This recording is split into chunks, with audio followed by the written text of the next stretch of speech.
எல்லாருக்கும் வணக்கம். Welcome to ராகுல் ஆர்கேஎஸ் சேனல். இன்னைக்கு நம்ம பாலிட்டியில் salient features of the constitution, அரசியலமைப்பின் சிற்பங்கள், அந்த டாபிக் தான் பார்க்க போகிறோம். நம்ம கன்டினியூஸாக பாலிட்டியில் லட்சுமிகாந்த் புக்கை பேஸாக வச்சு பார்த்துட்டு இருக்கோம். இன்னைக்கான டாபிக் இதாக தான் இருக்க போது. வாங்க வீடியோக்குள்ளே போயிடலாம். Salient features of the constitution, அதில் இன்ட்ரோடக்ஷன் பார்த்தீங்கன்னா தனித்துவம், இந்திய கான்ஸ்டியூஷன் வந்து ஒரு தனித்துவம் வாய்ந்ததுங்கிறாங்க. மற்ற கண்ட்ரியை கம்பேர் பண்ணும்போது இந்தியன் கான்ஸ்டியூஷன் ஒரு தனித்துவம் வாய்ந்தது. அப்புறம் எவல்யூஷன் பார்த்தீங்கன்னா 7th 42 44th 73 74 97 101 இந்த அமெண்ட்மெண்ட்ஸ்லாம் இந்த மாதிரி அமெண்ட்மெண்ட்ஸ்லாம் கொண்டு வந்திருக்காங்க. அதே மாதிரி இந்த 42nd அமெண்ட்மெண்ட் வந்து ஒரு மினி கான்ஸ்டியூஷன்னே சொல்லுவாங்க. ஏன்னா அந்த 42nd அமெண்ட்மெண்ட்ல 1976 கொண்டு வந்திருப்பாங்க. அதில் நிறைய மாற்றங்கள், கான்ஸ்டியூஷனில் நிறைய மாற்றங்களை வந்து அதில் கொண்டு வந்திருப்பாங்க அந்த அமெண்ட்மெண்ட்டில். அதனால அதை வந்து மினி கான்ஸ்டியூஷன் சொல்கிறாங்க. பேசிக் ஸ்ட்ரக்சர்னு பார்த்தீங்கன்னா, பேசிக் ஸ்ட்ரக்சர் அடிப்படை கட்டமைப்பு வந்து மாற்ற முடியாதுன்னு சொல்லிட்டு உச்சநீதிமன்றம் தீர்ப்பளிச்சிட்டாங்க. ஓகே, கான்ஸ்டியூஷனோட அடிப்படை கட்டமைப்பு கோட்பாடை வந்து மாற்ற முடியாது. அது வந்து கேசவந்தனா பாரதி கேஸ் 1973 சுப்ரீம் கோர்ட் வந்து இதை சொல்லிட்டாங்க. Okay, parliament cannot alter the basic structure.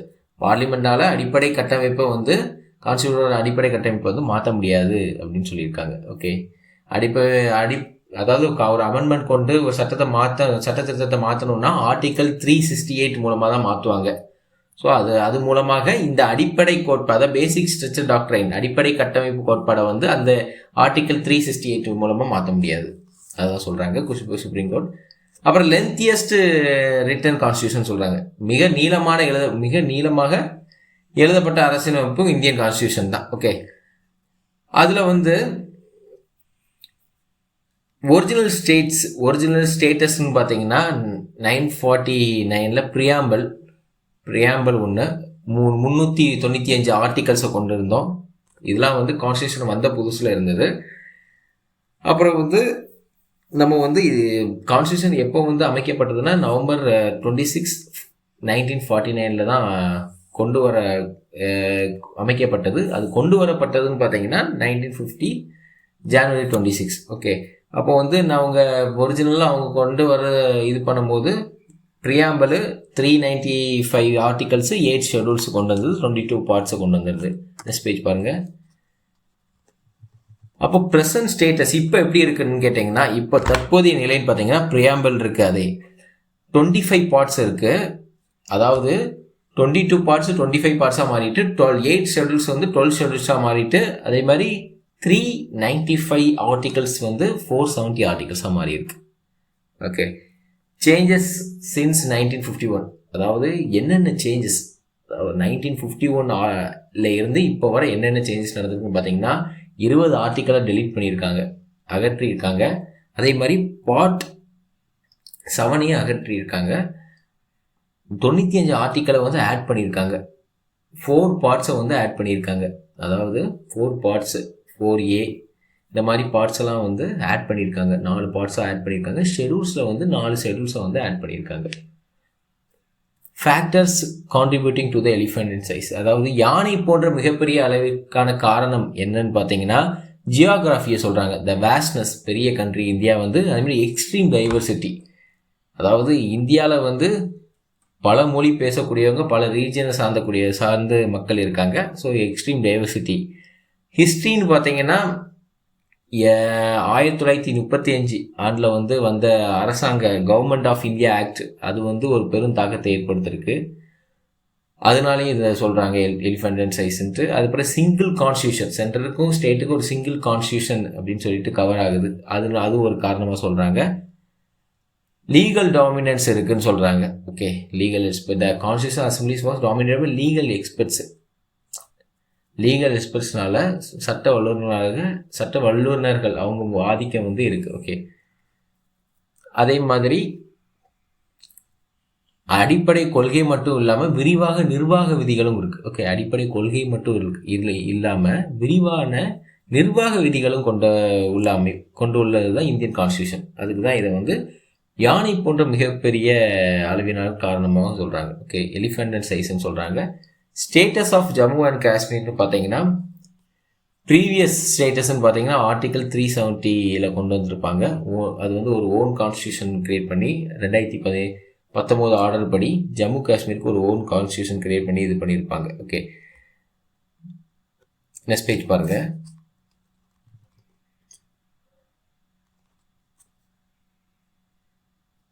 அது வந்து Jammu and Kashmir reorganisation act 2019 இது பண்ணியிருப்பாங்க. ஓகே, லடாக்கு அதை வந்து ஜம்மு அண்ட் காஷ்மீர் லடாக்குன்னு சொல்லிட்டு பிரிச்சிருப்பாங்க. 2 யூனியன் பிரதேசங்களாக பிரிச்சிருப்பாங்க. அதுக்கு முன்னாடி அது ஸ்டேட்டாக இருந்துச்சு. அப்புறம் ட்ரான் ஃப்ரம் வேரியஸ் சோர்சஸ், பல்வேறு ஆதாரங்களில் இருந்து பெறப்பட்டது. ஓகே, பல்வேறு ஆதாரங்களில் இருந்து பெறப்பட்டது தான் இந்த கான்ஸ்டியூஷனுங்கிறாங்க. அதாவது sacking all the known constitution of the world, அதாவது சூறையாடுதல். ரேன்சாக்கிங்னா சூறையாடுதல்மாங்க. ஸோ சூறையாடி இருக்காங்க, நிறைய கான்ஸ்டியூஷன்லேருந்து எடுத்தது தான் இந்தியன் கான்ஸ்டியூஷன் சொல்லிட்டு அம்பேத்கர் சொல்கிறாரு.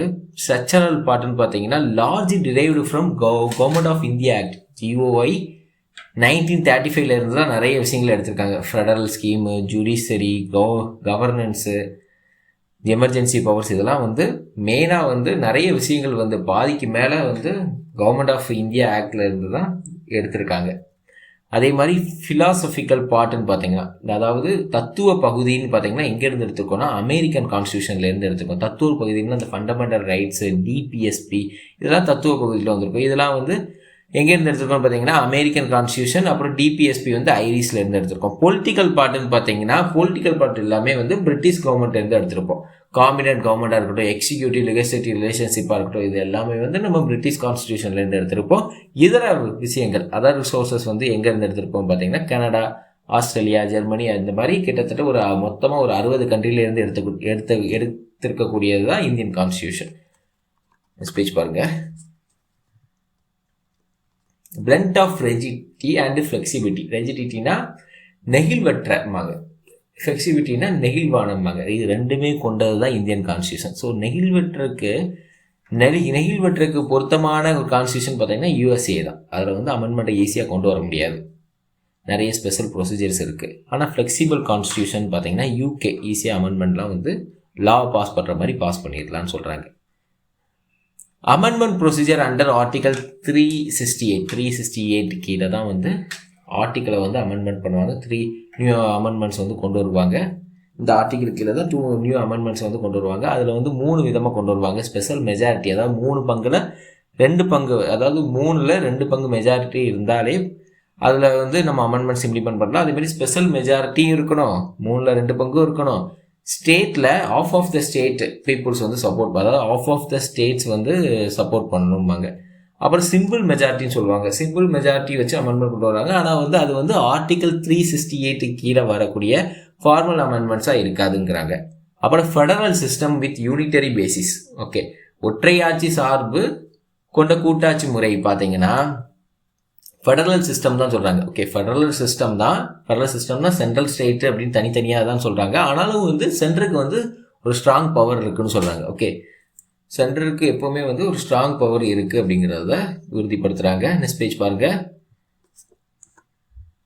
ஃபெடரல் ஃபீச்சர்ஸ்ன்னு பார்த்தீங்கன்னா டூவல் கவர்மெண்ட், சென்ட்ரல் ஸ்டேட்டுன்னு இருக்குது, டிவிஷன் ஆஃப் பவர்ஸ் இருக்குது, ரிட்டன் அண்ட் சுப்ரீம் கான்ஸ்டியூஷன் இருக்குது, ரெஜிடிட்டி ஆஃப் கான்ஸ்டியூஷன், இதெல்லாம் ஃபெடரல் ஃபீச்சர்ஸாக அமைஞ்சிருக்கு.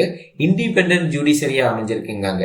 தலையீடு இல்லாமல் அரசியல் எக்ஸிக்யூட்டிவ் லெஜிஸ்லேட்டிவ் தலையீடு இல்லாமல் அமைஞ்சிருக்கு தான் இண்டிபெண்டன்ட் ஜுடிஷரிங்கிறாங்க. பைகார்மேரியல்ஸ், அதாவது பைகார்மேஷன்னா 2 ஹவுஸ், அப்பர் ஹவுஸ் லோவர் ஹவுஸ்ன்னு அமைஞ்சிருக்கும், அதான் சொல்கிறாங்க. யூனிட்டரி நான் ஃபெடரல்னு பார்த்தீங்கன்னா ஸ்ட்ராங் சென்டரை நோக்கி இருக்குது, சிங்கிள் கான்ஸ்டியூஷன் சிங்கிள் சிட்டிசன்ஷிப்பை நோக்கி இருக்குன்றாங்க. ஓகே, இதெல்லாம் அதே மாதிரி இன்டகிரேட்டட் ஜுடிஷரி இருக்குது. ஓகே, ஒருங்கிணைக்கப்பட்ட நீதித்துறை இருக்குது. அப்பாயின்மெண்ட் ஆஃப் ஸ்டேட் கவர்னர்ஸையும் சென்ட்ரலில் இருந்து அப்பாயின்ட் பண்ணுறாங்க. ஸோ இதெல்லாம் ஒரு நான் ஃபெடரல் ஃபீச்சர்ஸாக இருக்குது. இதெல்லாம் எதை காட்டுதுன்னா சென்ட்ரலில் ஓவராக ஸ்ட்ராங்கு, அதிக பவர் இருக்க மாதிரி காட்டக்கூடியது தான் இதெல்லாம். இப்போ கான்ஸ்டியூஷனல் டேர்ம்ஸ்ன்னு பார்த்தீங்கன்னா ஃபெடரேஷன் இஸ் நெவர் யூஸ். இந்த ஃபெடரேஷன் கான்ஸ்டியூஷனில் யூஸ் பண்ணப்படலை இருந்த போதிலுமே India describes as a union of states. Okay, India என்ன டிஸ்கிரைப் பண்ணுறாங்கன்னா யூனியன் ஆஃப் ஸ்டேட்ஸ்ன்னு டிஸ்கிரைப் பண்ணுறாங்க.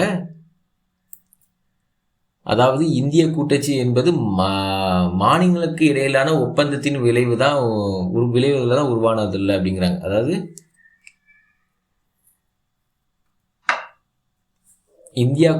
கூட்டாட்சி முறை வந்து இந்தியா கூட்டாட்சி வந்து மாநிலங்களுக்கு இடையிலான ஒப்பந்தத்தின் விளைவாக உருவானதில்லை அப்படிங்கிறாங்க. ஓகே, அவங்களோட மாநிலங்களுக்கு இடையில இருக்க ஒப்பந்தத்தை அடிப்படையில் உருவானது வந்து இந்திய கூட்டாட்சி கிடையாது, இந்தியன் ஃபெடரேஷன் வந்து அது கிடையாதுங்கிறாங்க. அதே மாதிரி எந்த மாநிலத்துக்கும் வந்து பிரிந்து செல்லும் உரிமையும் கிடையாதுங்காங்க. எந்த மாநிலத்துக்குமே வந்து பிரிந்து செல்லும் உரிமையும் கிடையாது. ஸ்காலரி டிஸ்கிரிப்ஷன்ஸ் பார்த்தீங்கன்னா ஒவ்வொருத்தங்களும் ஒவ்வொரு மாதிரி சொல்லுவாங்க. கேசி வேர் என்ன சொல்கிறாருன்னா குவாசி ஃபெடரல்ங்காரு. அதாவது ஃபெடரலும் இல்லை, அதாவது ஸ்டெண்டர்லையும் ஸ்ட்ராங்கில் ஃபெடரல் கவர்மெண்ட்டும் இல்லை, அதே மாதிரி நான் ஃபெடரலும் இல்லைங்கிறாங்க. ஓகே, ரெண்டு ஓவராலாக எல்லா பவரும் சென்ட்ரலையும் இருக்குன்னு சொல்ல முடியாது, சென்ட்ரல் ஸ்டேட்டுன்னு பிரிச்சும் சொல்ல முடியாது. அதை குவாசி ஃபெடரல்பாங்க. மோரிஸ் ஜான்ஸ் என்ன சொல்கிறாருன்னா பேரம் பேசும் கூட்டாட்சிங்கிறாரு. கிரான்வில் ஆஸ்டின் என்ன சொல்கிறாருன்னு பார்த்தீங்கன்னா கூட்டுறவு கூட்டாட்சின்னு சொல்கிறார், கோஆப்ரேட்டிவ் ஃபெடரைசேஷன்ங்கிறாரு. நெக்ஸ்ட் பேஜ் பாருங்க. இவோர் ஜென்னிக்ஸ் என்ன சொல்கிறாருன்னா ஃபெடரேஷன் வித் சென்ட்ரலைசிங் டெண்டன்சிங்கிறார். Okay,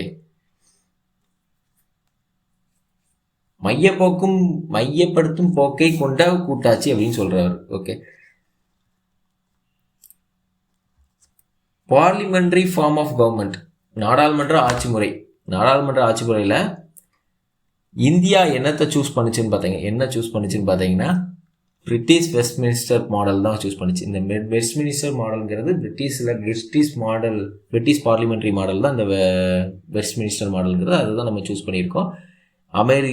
rather than choosing the American presidential system. Okay, rather than சூஸிங்னா அதை சூஸ் பண்ணுறதுக்கு பதிலாக நம்ம பிரிட்டிஷ் வெஸ்ட்மினிஸ்டர் மாடல் சூஸ் பண்ணியிருக்கோம். கோர் பிரின்சிபல்னு பார்த்தீங்கன்னா கோஆர்டினேஷன். ஓகே, லெஜிஸ்லேட்டிவ்க்கும் எக்ஸிக்யூட்டிவ்க்கும் ஒரு கோஆர்டினேஷன் கொண்டது. ஓகே, அதையும் வந்து இது பண்ணுறாங்க. அதேமாதிரி நாமினலாக பிரசிடெண்ட்டை சொல்கிறாங்க, நாமினல் எக்ஸிக்யூட்டிவ் பிரசிடெண்ட்டை சொல்கிறாங்க, ரியல் எக்ஸிக்யூட்டிவ் பிரைம் மினிஸ்டர், மக்களால் தேர்ந்தெடுக்கப்பட்ட பிரைம் மினிஸ்டர் சொல்கிறாங்க. Rule of the majority party தான் ரூல் பண்ணுது, அவங்க தான் ரெஸ்பான்சிபிள். லெஜிஸ்லேச்சருக்கு வந்து அவங்க தான் வந்து அந்த எக்ஸிக்யூட்டிவ் தான் ரெஸ்பான்சிபிள்னு சொல்கிறாங்க. Minister must be member of the legislature இருக்குது, அதாவது ஒரு சபை இருக்குது, லோக்சபா இருக்குது. மினிஸ்டர்ஸ் வந்து அதோட மெம்பராக இருக்கணும், அப்போ தான் வந்து அவங்க மினிஸ்டராகவே ஆக முடியும். லீடர்ஷிப் பார்த்தீங்கன்னா பிஎம்னா சென்ட்ரலில் லீடர்ஷிப்பை வைக்கிறாங்க, சென்ட்ரலில் பிஎம் மாதிரி, ஸ்டேட்டில் வந்து சிஎம். அப்புறம் எப்போனாலும் லோவர் ஹவுஸை வந்து கலைக்கிறதுக்கு வந்து அனுமதி இருக்குது. அப்புறம் வந்து பிரிட்டிஷ் முறையிலேருந்து என்ன வேறுபாடு வந்து இருக்குதுன்னு பார்த்தீங்கன்னா இந்திய parliament is not sovereign. Okay, not சவர்ஜின்னா இந்திய நாடாளுமன்றம் இறையாண்மை கொண்டதல்ல அப்படிங்கிறாங்க. இறையாண்மை கொண்டதல்னா இண்டிபெண்ட் இல்லைங்கிறது தான் அப்படி சொல்கிறாங்க. அதே மாதிரி India is a republic. Okay, elected head, வேற பிரிட்டிஷ் இஸ் எ மொனாரிக், அதாவது ஹெரிடிட்டி ஹெட்டு தான், முடியரசு கொண்டு தான் அவங்க இது பண்ணுவாங்க, அவங்க தான் ஹெட்டாக வந்து அங்கே இது பண்ணுவாங்க, அவங்க தான் ஆட்சி அமைப்பாங்க, ஆட்சி புரிவாங்க. ஆனால் இது இந்தியாவில் அப்படி இல்லை, எலெக்டட் ஹெட், மக்களால் தேர்ந்தெடுக்கப்பட்ட எலெக்டட் ஹெட் தான். So India is a republic கண்ட்ரிங்கிறாங்க. நெக்ஸ்ட் பேஜ் பாருங்கள். Synthesis of parliamentary sovereignty and judicial சூப்பர்மிசிங்காங்க.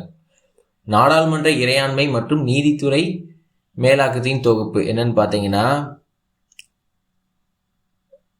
Okay, British கான்செப்டில் பார்லிமெண்ட்ரியும் அமெரிக்கன் கான்செப்டில் ஜுடிஷியரி சுப்ரீமேசியும் இருக்குங்கிறாங்க. ஓகே, பிரிட்டிஷோட கான்செப்டில் பார்லிமெண்ட்ரி அமைஞ்சிருக்கு, அமெரிக்கன் கான்செப்டில் ஜுடிஷியலும் அமைஞ்சிருக்குங்கிறாங்க.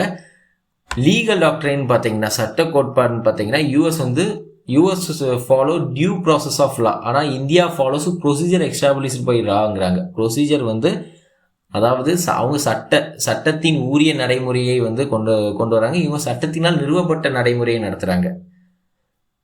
பேலன்ஸ்ன்னு பார்த்தீங்கன்னா உச்ச நீதிமன்றம் வந்து சட்டங்கள் மறுஆய்வு செய்ய முடிந்தாலும், என்னதான் உச்ச நீதிமன்றம் வந்து மறுஆய்வு செய்ய முடிஞ்சாலும் நாடாளுமன்றம் தனது அரசியலமைப்பு அதிகாரத்தின் மூலம்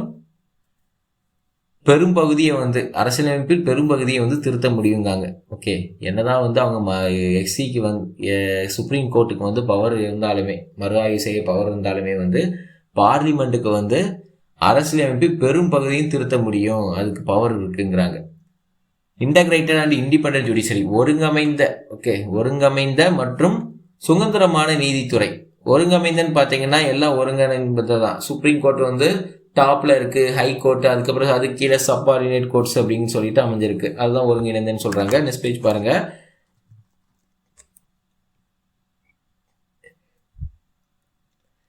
த single system enforces both central and ஸ்டேட்டுங்கிறாங்க. ஓகே, சிங்கிள் சிஸ்டம் தான், சென்ட்ரலுக்கும் அதே தான், ஸ்டேட்டுக்கும் அதே தாங்கிறாங்க. யூஎஸ்ல அப்படி கிடையாது.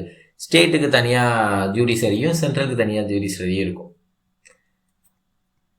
Independence of judiciary, independent of judiciary இருக்கும். இண்டிபெண்டன்ட் ஆஃப் ஜுடிஷரி நீதித்துறையும் சுதந்திரம் தான். யாரையும் நாடி யாரோட இன்டர்ஃபரன்ஸும் இருக்காது. Security of tenure, fixed service, அப்புறம் எக்ஸ்பென்சஸ் இதெல்லாம் வந்து கன்சாலிடேட்டட் ஃபண்ட் ஆஃப் இந்தியாவில இருந்து பண்ணிட்டு இருக்காங்கன்னு சொல்கிறாங்க. ஓகே, அதில் இருந்து அலோகேட் பண்ணிட்டு இருக்காங்க ஃபண்ட்ஸ் எல்லாமே. அதாவது ரிட்டையர்மெண்ட்டுக்கு அப்புறமும் வந்து அவங்க ப்ராக்டிஸில் இருக்கிறது வந்து பேன் பண்ணியிருக்காங்க. இந்த மாதிரி நிறைய கண்டெம்ப்ட் ஆஃப் கோர்ட்லாம் வந்து பனிஷ் பண்ணுவாங்க. கண்டெம்ப்ட் ஆஃப் கோர்ட் நடைமுறைப்படுத்துறதெல்லாம் பனிஷ் பண்ணுவாங்க. செப்பரேஷன் ஆஃப் ஜூடிஷரி வந்து எக்ஸிக்யூட்டிவ்லேருந்து செப்பரேட் பண்ணி வச்சுருக்காங்க. எக்ஸிக்யூட்டிவ் யாருமே இதில் தலையிட முடியாது சுப்ரீம் கோர்ட்டில். ஸோ அது வந்து ஆர்டிகல் 50 வருது. ஃபண்டமெண்டல் ரைட்ஸ் அப்புறம் பார்க்கக்கூடியது. ஃபண்டமெண்டல் ரைட்ஸ் எதில் வருதுன்னா பார்ட் 3 வருது. ஓகே, பொலிட்டிக்கல் டெமோக்ரஸிங்கிறாங்க. These promote the idea of political democracy. Okay, இவை அரசியல் ஜனநாயகத்தை மேம்படுத்துகின்றன. அரசியல் ஜனநாயகத்தை மேம்படுத்துகிறதுன்னு சொல்றாங்க. இந்த 6 ரைட்ஸுங்கிறாங்க. மொத்தம் நமக்கு தெரியும் 6 ரைட்ஸ். அதில் ஒரு ரைட்ஸ் வந்து ஆர்டிகல் 31 வந்து டெலிட் பண்ணிடுவாங்க. டெலிட் பண்ணி அதை 44வது சட்ட திருத்தத்தில் வந்து ஆர்டிகல் 307 வந்து கொண்டு வந்துடுவாங்க லீகல் ரைட்ஸா. 44வது சட்ட திருத்தம் 1978 நடக்கும். இருக்கிற மீதி இருக்க 6 ரைட்ஸ் என்னன்னு பார்த்தீங்கன்னா, ரைட் டு ஈக்குவாலிட்டி, அது வந்து 14 to 18 வந்துடும். Right to freedom 19 to 22. அப்புறம் right against exploitation article 23 to 24. Freedom of religion 25 to 28. Cultural and education rights 29 to 30. Right to constitutional remedies, இது ரொம்ப முக்கியமானது, ஆர்டிகல் 32. ஓகே, எல்லாமே முக்கியமானது தான். நெக்ஸ்ட் பேஜ் பாருங்க.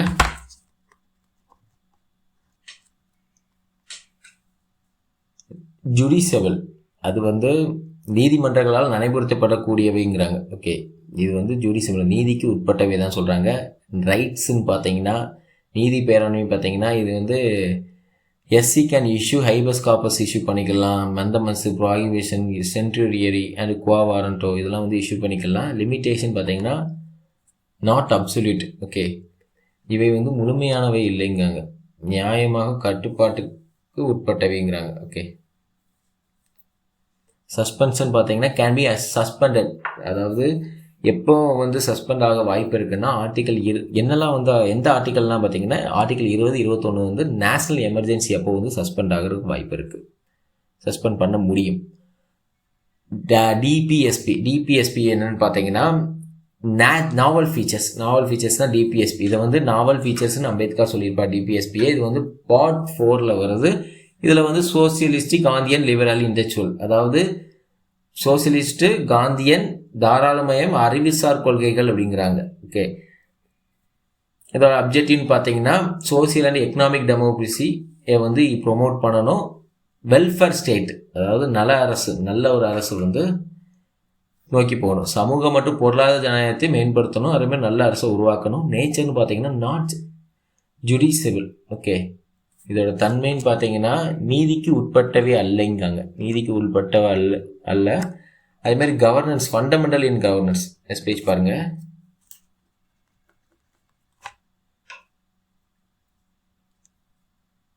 அதாவது சட்டங்களை வந்து இயற்றும் போது இந்த கொள்கையை வந்து பயன்படுத்த அரசின் கடமைன்னு சொல்றாங்க.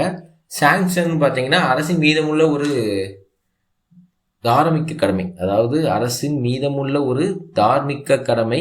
இதன் உண்மையான அதிகாரம் பொதுமக்களின் கருத்தே ஆகுங்கிறாங்க. moral obligation on the state, the real sanction is public opinion தான் ரியல் சாங்ஷன்ங்கிறாங்க. இதோட உண்மையான ரியல் சாங்ஷன் அதிகாரம் எதுனா பப்ளிக் கருத்து தான் ஒரு ரியல் அதிகாரம்னு சொல்றாங்க. உண்மையான அதிகாரம் வந்து பப்ளிக் ஒப்பீனியன். அதாவது மினர்வா மில்ஸ் கேஸ் 1980s நடந்திருக்கும். அதில் என்ன சொல்கிறாங்கன்னு கேட்டிங்கன்னா, இந்த சுப்ரீம் கோர்ட் ஹெல்டு, அது என்ன தீர்ப்பு வந்திருக்குன்னு பார்த்தீங்கன்னா, உச்சநீதிமன்றம் என்ன தீர்ப்பு அளிச்சிருக்குன்னா, ஃபண்டமெண்டல் ரைட்ஸு டைரக்டிவ் பிரின்சிபல் இதுக்கு இடையிலான சமநிலை தான் வந்து அரசியலமைப்பு, இதுக்கு இடையிலான சமநிலையில் தான் வந்து அரசியலமைப்பு நிறுவப்பட்டது அப்படின்னு சொல்கிறாங்க. அப்புறம் ஃபண்டமெண்டல் டியூட்டிஸ் வந்து நமக்கு தெரியும். ஸ்வரான் சிங் கமிட்டியில் வந்து அது வந்து அந்த கமிட்டி ரெக்கமெண்டேஷன் மூலமாக கொண்டு வந்தது தான் இந்த ஃபண்டமெண்டல் டியூட்டிஸ். இது வந்து 42nd அமெண்ட்மெண்ட்டில் கொண்டு வந்திருப்பாங்க 1976.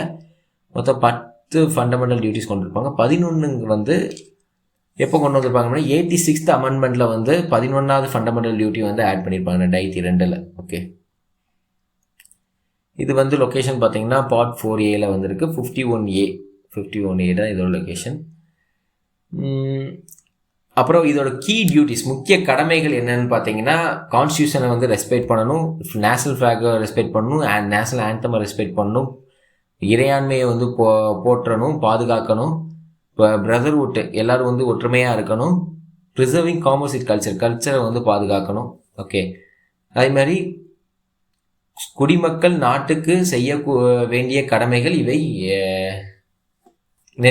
அதாவது என்னத்தை நினைவுபடுத்துறதுன்னு பார்த்தீங்கன்னா, குடிமக்கள் வந்து என்னென்ன கடமை நாட்டுக்கு செய்யணும் அப்படின்னு சொல்லிட்டு நினைவுபடுத்தக்கூடிய இதுதான் வந்து இந்த ஃபண்டமெண்டல் டியூட்டிஸ். ஓகே, அடுத்தது வந்து செக்குலர் ஸ்டேட், மதச்சார்பற்ற அரசு. எந்த ஒரு குறிப்பிட்ட மதத்தையும் சார்ந்து இல்லாமல் நம்ம வந்து ஒரு மதச்சார்பற்ற நாடாக வந்து திகழ்ந்துட்டு இருக்கோம். கான்ஸ்டியூஷனல் ப்ரொவிஷன் ஃபார் செக்குலரேஷன், அது வந்து ப்ரியாம்பிளில் வந்து சொல்லியிருக்கோம் நம்ம already. Secular state. Okay, secular was added by 42nd amendment 1976 add பண்ணியிருக்காங்க. அதில் வந்து அந்த இதில் தான் வந்து இந்த அமெண்ட்மெண்ட் மூலமாக செக்குலருங்கிற வேர்டை வந்து ஆட் பண்ணியிருக்காங்க ப்ரியாம்பிளில். Liberty, secures liberty of belief, faith and worship for all. அனைவருக்கும் நம்பிக்கை, விசுவாசம் மற்றும் வழிபாட்டு சுதந்திரத்தை வந்து உறுதி செய்யுது. ஈக்குவாலிட்டியை கொடுக்குது. ஆர்டிகல் 14 ஈக்குவாலிட்டி கொடுக்குது. ஆர்டிகல் 15 வந்து டிஸ்கிரிமினேஷன் இல்லாமல் ஆக்குது. எம்ப்ளாய்மெண்ட்டில் ஈக்குவாலிட்டி கொடுக்குது. 16 ஆர்டிகல் ஃப்ரீடம் ஆஃப் ரிலீஜியன்ஸ் கொடுக்குது. கல்ச்சரல் ரைட்ஸ் கொடுக்குது. யூனிஃபார்ம் சிவில் கோடு, பிபிஎஸ்பியில் யூனிஃபார்ம் சிவில் கோடு, அதாவது ஆர்டிகல் 44 அனைவருக்கும் பொதுவான சிவில் சட்டங்கள் வந்து கொடுக்குது. அதுதான் நம்ம பார்க்குறோம். அதேமாதிரி positive concept of secularism. India வந்து மதச்சார்பின்மையில் நேர்மையான கருத்தை வந்து பின்பற்றுகிறது.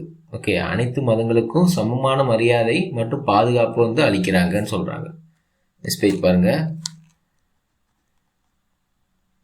Reservation for SC/ST and universal adult franchise. வயது வந்தோர் வாக்குரிமையில் வந்து பேசிஸ் ஆஃப் எலெக்ஷன் பார்த்தீங்கன்னா, லோக்சபா மற்றும் ஸ்டேட் லெஜிஸ்லேட்டிவ் அசம்பிளியில் வந்து வயது வந்தோர் வாக்குரிமை அளிச்சுக்கலாம். ரைட் டு ஓட் வந்து 21 18 மாற்றிருக்காங்க. எந்த அமெண்ட்மெண்ட்லாம் பார்த்தோன்னா 61st அமெண்ட்மெண்ட் ஆக்ட் 1988 வந்து 61st அமெண்ட்மெண்ட் கொண்டு வந்திருப்பாங்க. அதில் தான் வந்து 21 இயர்ஸில் இருந்த வாக்குரிமை ஏஜை வந்து 18 மாற்றிருப்பாங்க. அப்புறம் சிங்கிள் சிட்டிசன்ஷிப்பு பார்த்தீங்கன்னா, ஒற்றை குடியுரிமை, டியூவல் பாலிட்டி தான். ஆனால் வந்து டியூவல் பாலிட்டியாக இருந்தாலுமே சிங்கிள் சிட்டிசன்ஷிப் தான். ஃபெடரல் ஸ்டேட் சென்ட்ரல் ஸ்டேட்டுன்னு இருந்தாலுமே சிங்கிள் சிட்டிசன்ஷிப் தான். ஆனால் யூஎஸ்லாம் பார்த்தீங்கன்னா 2 ஃபெடரல் தனியாக, ஸ்டேட் தனியாக இருக்கும். டியூவல் சிட்டிசன்ஷிப்பை ஃபாலோ பண்ணுவாங்க. நம்ம வந்து அப்படி கிடையாது, சிங்கிள் சிட்டிசன்ஷிப் தான். இதில் வந்து ஈக்குவாலிட்டி ஆஃப் ரைட்ஸுங்க. All Indian citizens enjoys the same speech பாருங்கள், same political rights, civil rights, எல்லா ரைட்ஸும் வந்து சேம் தான் சொல்கிறாங்க. அதே என்னதான் வந்து நம்ம கோல் வந்து யூனிட்டியை நோக்கி இருந்தாலும் வகுப்புவாத கலவரங்கள், ஜாதி சண்டைகள், மொழி மோதல்கள் எல்லாமே இருந்துட்டு தான் இருக்குது இந்தியாவில்னு சொல்கிறாங்க. இண்டிபெண்ட் பாடிஸ், சுதந்திரமான அமைப்புகள்னு பார்த்தீங்கன்னா லெஜிஸ்லேட்டிவ், எக்ஸிக்யூட்டிவ், ஜுடிக்கல் ஆர்கனைசம் இதையும் தாண்டி சுதந்திரமான அமைப்புகள் வந்து இந்தியாவில் இருந்துகிட்ருக்கு. Election commission, comptroller, auditor general. அப்புறம் அவங்க தான் காம்ப்ட்ரோலர், ஆடிட்டர் ஜெனரல். இது வந்து என்னன்னு சொல்கிறாங்கன்னா கார்டியன் ஆஃப் த பப்ளிக் பர்சன்ங்கிறாங்க. Audits accounts guardian of the public பர்சன்ங்கிறாங்க. யூனியன் பப்ளிக் சர்வீஸ் கமிஷன், இது ஒரு இண்டிபெண்டான body. State public service commission ஒரு இண்டிபெண்டன்டாக பாடி, இந்த மாதிரி இண்டிபெண்டன்டாக பாடி இருந்துகிட்ருக்கு அப்படிங்கிற மாதிரி சொல்கிறாங்க. இதுக்கு வந்து ப்ரொடக்ஷன் கேரண்டி பண்ணுறாங்க, சென்ச்சூர் fixed service condition, expenses charge, இது எல்லாமே நெக்ஸ்ட் பேஜ் பாருங்கள், கன்சாலிடேட்டட் ஃபண்ட் ஆஃப் இந்தியாவிலேருந்து ப்ரொவைட் பண்ணிகிட்ருக்காங்க, அலோகேட் பண்ணி. எமர்ஜென்சி ப்ரோவியன்ஸ்னால் இது தெரியும், types of emergency, national, state, ஃபினான்சியல்னு இருக்குது. நமக்கு நேஷ்னல் எமர்ஜென்சி வந்து அதாவது இந்தியாவோட இறையாண்மை, ஒருமைப்பாடு எல்லாத்தையுமே நிலைநாட்ட காக்கிறதுக்கு இந்த எமர்ஜென்சியை வந்து யூஸ் பண்ணுவாங்க. நேஷ்னல் எமர்ஜென்சி வந்து வார்ஸ் டைமில், எக்ஸ்டர்னல் அகர்சன்ஸ், ஆர்ம்டு ரிபல்லியன், இந்த டைமில் வந்து ஆர்டிக்கல் 352 இம்ப்ளிமெண்ட் பண்ணுவாங்க. ஸ்டேட் எமர்ஜென்சி வந்து அதாவது இதாக ஃபெயிலியர் ஆயிடுச்சு, ஸ்டேட் வந்து ஏதாவது ஆட்சி நடத்துறதுக்கு ஃபெயிலியர் ஆயிடுச்சு, அந்த மாதிரி ஏதாவது சமயத்தில் வந்து இம்ப்ளிமெண்ட் பண்ணக்கூடியதான் ஸ்டேட் எமர்ஜென்சி. அப்புறம் ஃபினான்சியலாக ஏதாச்சும் பிரச்சனை, கிரெடிட்டில் ஏதாவது பிரச்சனை, இன்ஃப்ளேஷன் மாதிரி பெரிய பிரச்சனை வந்துச்சுன்னா அப்போ வந்து ஆர்டிகல் 360 வந்து இம்ப்ளிமெண்ட் பண்ணுவாங்க.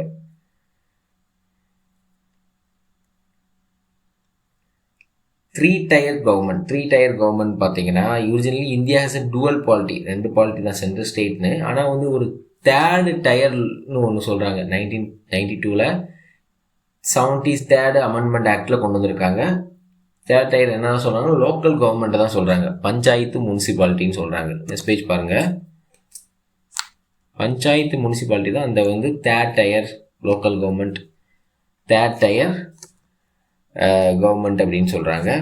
பஞ்சாயத்து எப்போ கொண்டு வந்திருப்பாங்கன்னு பார்த்தீங்கன்னா இந்த இதை வந்து ஆட் பண்ணது வந்து பார்ட் 9 ஆட் பண்ணிப்போம், ஷெடியூல் 11 கொண்டு வந்திருப்பாங்க. அதேமாதிரி 74th அமெண்ட்மெண்ட் ஆக்ட் 1992 நமக்கு வந்து முனிசிபாலிட்டிங்கிற இது கொண்டு வந்திருப்பாங்க, local government, urban local government added வந்து பார்ட் 9A ஷெடியூல் 12 வந்து ஆட் பண்ணியிருப்பாங்க. இந்த கோஆப்ரேட்டிவ் சொசைட்டிஸ் இது வந்து 97th கான்ஸ்டியூஷனல் அமெண்ட்மெண்ட் ஆக்ட் 2011 கொண்டு வந்திருப்பாங்க. அந்த சட்ட திருத்தத்தில் கொண்டு வந்தது தான் கோஆப்ரேட்டிவ் சொசைட்டிஸ். கான்ஸ்டியூஷனல் சேஞ்சஸ்ன்னு பார்த்தீங்கன்னா fundamental rights, right to form cooperative society, இது மூலமாக கொண்டு வந்தது தான் article 19, right to form cooperative society, அது மூலமாக கொண்டு வந்தது தான் வந்து நம்ம ஆர்டிகல் 19ங்கிறது நம்ம ஒரு உரிமை பாதுகாக்கிறது கொண்டு வந்தது தான். ஃபண்டமெண்டல் ரைட்ஸை வரக்கூடியது, அது மூலமாக கொண்டு வந்தது கோஆப்ரேட்டிவ் சொசைட்டி. அப்புறம் டிபிஎஸ்பியில் கீழே எது வருதுன்னு பார்த்தீங்கன்னா ப்ரொமோஷன்னு பார்த்தீங்கன்னா மேம்படுத்துதல், கூட்டுறவு வந்து மேம்படுத்துதல், அது வந்து ஆர்டிகல் 43B வருது. நியூ பார்ட்டில் வந்து பார்ட் 9B வந்து ஆட் பண்ணியிருக்காங்க. ஆர்டிகல்ஸ்ன்னு பார்த்தீங்கன்னா 243 கோஆப்ரேட்டிவ்ஸ் இதெல்லாம் கவர் ஆகுது பார்த்தீங்கன்னா 243 ZH2, 243 ZT வந்து கவர் ஆகுது. ஓகே, கவர்னன்ஸ்னு பார்த்தீங்கன்னா சொசைட்டி ஃபங்க்ஷன் டெமோக்ரட்டி அதாவது மக்களாட்சி முறையை வந்து தன்னாட்சி முறையை வந்து உறுதிப்படுத்துது. ஓகே, உரிமை அது வந்து இண்டிபெண்டாக தான் செயல்படுதாங்கிறது வந்து உறுதிப்படுத்துறது. நெக்ஸ்ட் பேஜ் பாருங்கள், criticism of the constitution. Criticism அதாவது அரசியலமைப்பை வந்து நம்ம நிறைய பேர் கிரிட்டிசைஸ் பண்ணுறாங்க. என்னென்ன சொல்கிறாங்க, பாரோடு கான்ஸ்டியூஷன் சொல்கிறாங்க.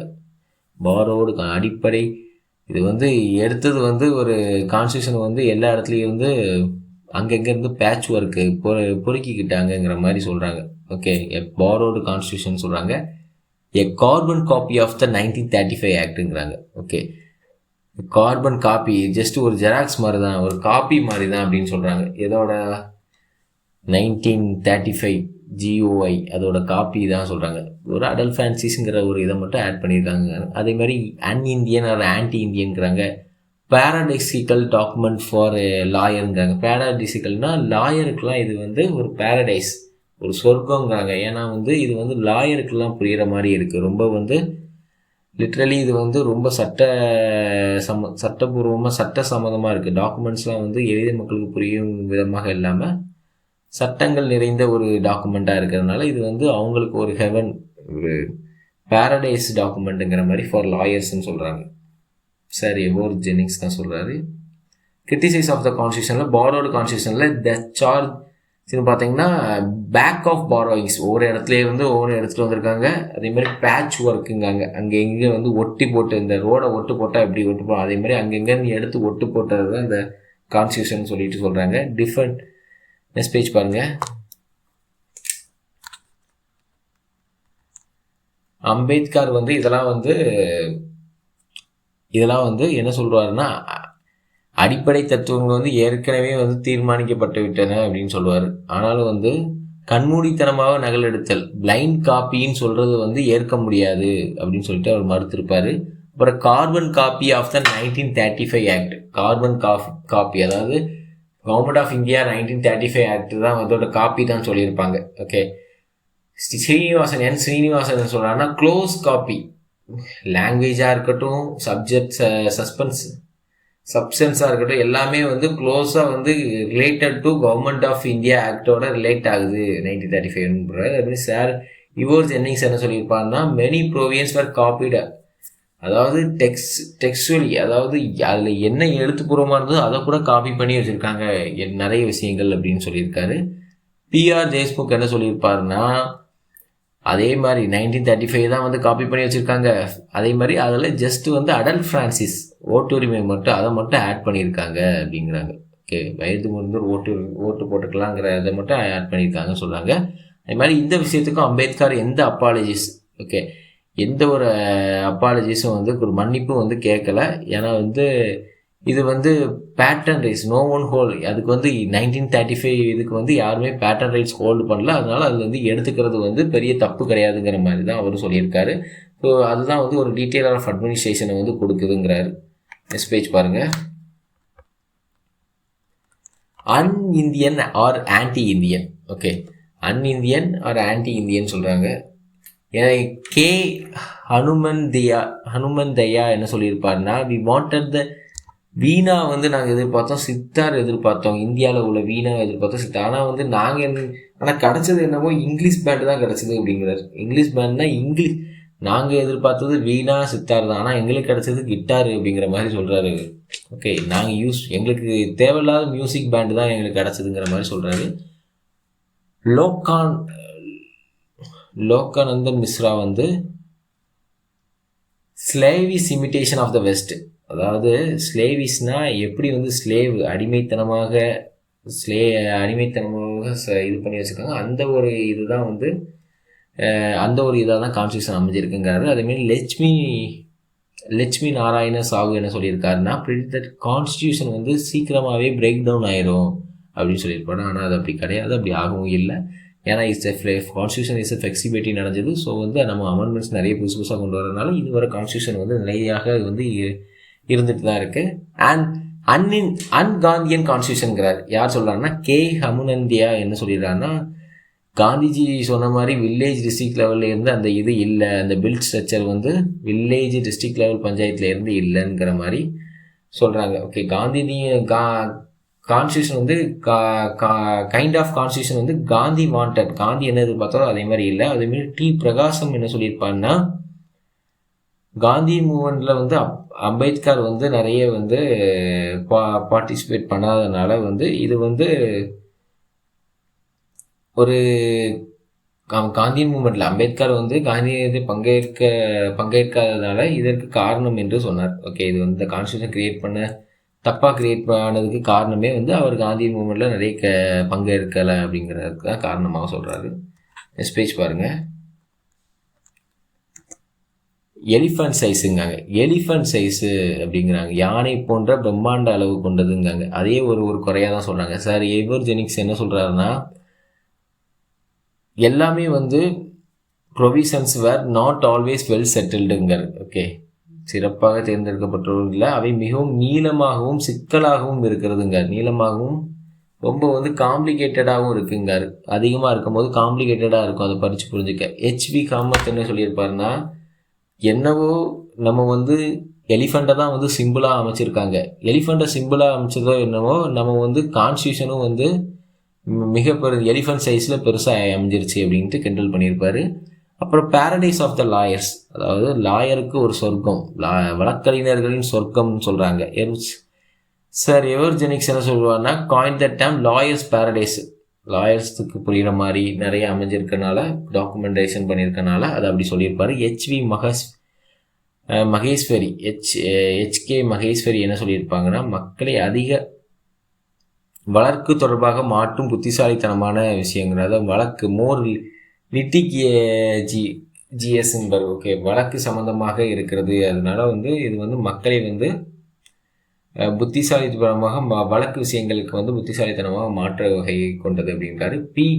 பிஆர் தேஷ்முக் என்ன சொல்லியிருப்பாருன்னா, lamented that the draft looked more like a pantry law மேனுவல்ங்கிற. ஓகே, ஒரு looked like a law manual மாதிரி ஒன்று பார்க்கறதுக்கு இருக்கு, எளிதாக இல்லாமல் ஒரு லா மேனுவல் மாதிரி இருக்குது அப்படிங்கிற மாதிரி குற்றம் சாட்டியிருப்பார். நெக்ஸ்ட் பேஜ் பாருங்கள். Summary table. இதை வந்து மெயினாக வந்து யார் யாரெல்லாம் வந்து மேஜராக ஃபேமஸ் புகழ்பெற்ற மேற்கோள்கள்னு பார்த்தீங்கன்னா, கான்ஸ்டியூஷனை கிரிட்டிசைஸ் பண்ணதில் சரி எவர்ஜெனிக்ஸ் வந்து லாயர் பேரடைஸ், அதாவது வழக்கறிஞர்களின் சொர்க்கம்னு சொல்லியிருப்பார். ரொம்ப பெருசாகவும் காம்ப்ளிகேட்டடாகவும் எளிய மக்களால் புரிஞ்சிக்க முடியாததும் இருக்குது, அதனால அப்படி சொல்லியிருப்பார். ஹனுமந்தேயா என்ன சொல்லியிருப்பாருன்னா, மியூசிக் ஆஃப் த இங்கிலீஷ் பேண்டுன்னு இருப்பார். ஓகே, ஒரு இங்கிலீஷ் பேண்டோட மியூசிக் மாதிரி இருக்குது, நமக்கு தகுந்தாப்புலே இல்லை, இந்தியன் கல்ச்சருக்கு தகுந்தாப்புலே இல்லைங்கிறது தான் அப்படி சொல்லியிருப்பாரு. ஹெச்வி காமநாத் என்ன சொல்லியிருப்பாங்கன்னா, எலிஃபெண்ட் யானையை சிம்பிளாக வச்சுருக்கனால அது வந்து யானை போன்று பெருசாக அமைச்சிட்டாங்கங்கிற மாதிரி கிண்டல் பண்ணியிருப்பார். பிஆர் தேஷ்முக் என்ன சொல்லியிருப்பாருன்னா, இது வந்து 1935 அதை அப்படியே வச்சுருக்காங்க, ஜஸ்ட் அடல்ட் ஃபேன்சிஸை மட்டும் ஆட் பண்ணியிருக்கான்னு. அதேமாதிரி லோகநாத் மிஸ்ரா என்ன சொல்லியிருப்பாங்கன்னா, ஸ்லேவி சரண்டர் டு த வெஸ்ட், அதாவது மேற்கந்திய நாடுகளிடம் அடிப்படைந்து இது பண்ணுற மாதிரி, அடிப்படைந்து சரணடைகிற மாதிரி ஒரு கான்ஸ்டியூஷன் தான் அமைச்சு வச்சுருக்காங்கங்கிற மாதிரி லோகநாத் மிஸ்ரா வந்து சொல்லியிருப்பார். Okay guys, thank you. இன்றைக்கான வீடியோ அவ்வளோதான். நம்ம வந்து சேலண்ட் ஃபீச்சர்ஸ் ஆஃப் த கான்ஸ்டியூஷன் நம்ம முடிச்சிட்டோம். அடுத்த வீடியோவில் நம்ம சந்திப்போம். ஓகே, நீங்கள் வந்து இந்த கிளாஸ் முடிஞ்சதுக்கப்புறம் உங்களுக்கு எதாவது நிறைய குறைகள் இருந்தால் கமெண்ட் செக்ஷனில் போடுங்க. அதே மாதிரி கிளாஸ் முடிஞ்சதுக்கப்புறம் நம்ம வெப்சைட்டில் வந்து யாரெல்லாம் வாங்கியிருக்கீங்களோ அது டெஸ்ட் பேட்ச் இருக்கும், ப்ரொவைட் பண்ணியிருக்கோம். அதை போய் போட்டு பாருங்கள், கண்டிப்பாக உங்களுக்கு மறக்காது. Thank you for support. Thank you guys.